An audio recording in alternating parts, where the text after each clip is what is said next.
71 সালে এই দেশের মানুষ, মুক্তিযোদ্ধারা এই দেশের স্বাধীনতা অর্জনের জন্য জীবন দিয়েছিলেন। এই দেশের স্বাধীনতা অর্জনের জন্য যোদ্ধারা ত্যাগ স্বীকার করেছিলেন। ঠিক একইভাবে 24-এ যে যোদ্ধারা যুদ্ধ করেছেন, তারা স্বাধীনতা সার্বভৌমত্ব রক্ষার যুদ্ধ করেছেন।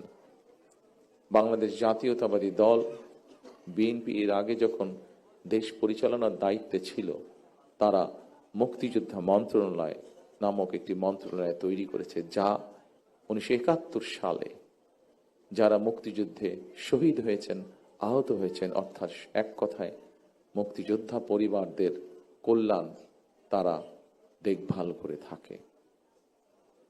আমরা সিদ্ধান্ত নিয়েছি যে ইনশাল্লাহ বাংলাদেশের মানুষের সমর্থনে বাংলাদেশ জাতীয়তাবাদী দল আগামী দিনে সরকার গঠনে সক্ষম হলে এই শহীদ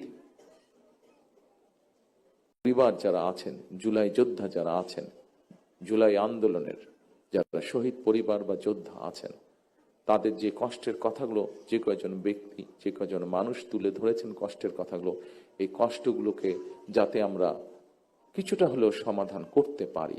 যাকে আমরা হারিয়ে ফেলেছি তাকে তো আমরা ফিরিয়ে আনতে পারবো না, কিন্তু যারা পেছনে রয়ে গিয়েছেন সেই পরিবারের সদস্যদের বিভিন্ন সুবিধা অসুবিধাগুলো যাতে দেখভাল করতে পারি এই মুক্তিযোদ্ধা মন্ত্রণালয়, কারণ তারাও একজন মুক্তিযোদ্ধা, তারাও আপনারা মুক্তিযোদ্ধা হিসাবে আপনারা গণ্য। 71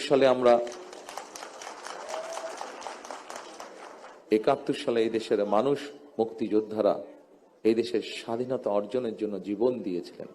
এই দেশের স্বাধীনতা অর্জনের জন্য যোদ্ধারা ত্যাগ স্বীকার করেছিলেন। ঠিক একইভাবে 24-এ যে যোদ্ধারা যুদ্ধ করেছেন, তারা স্বাধীনতা সার্বভৌমত্ব রক্ষার যুদ্ধ করেছেন। স্বাধীনতা সার্বভৌমত্ব অর্জিত হয়েছিল 71 সালে, তাকেই আবার রক্ষা করা হয়েছে 2024 সালে।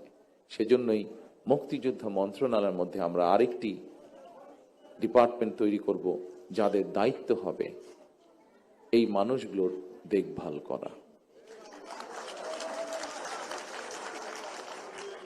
ইনশাআল্লাহ।